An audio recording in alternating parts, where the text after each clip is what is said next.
how to turn on or turn off keyboard predictive test on Samsung Galaxy S26 Ultra.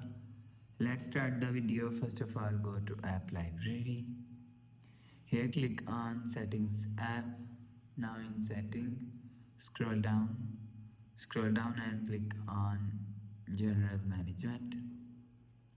After click on General Management, scroll down and click on Samsung Keyboard Settings. After click on Samsung Keyboard Settings, you will see Predictive Text is here.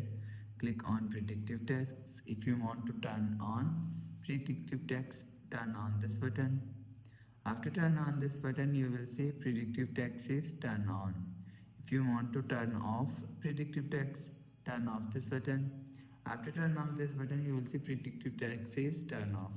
You will turn on or turn off Predictive Text from here.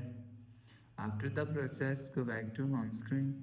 So that's how you can turn on or turn off keyboard predictive text on Samsung Galaxy S26 Ultra. If you like the video, please subscribe. Thanks for watching.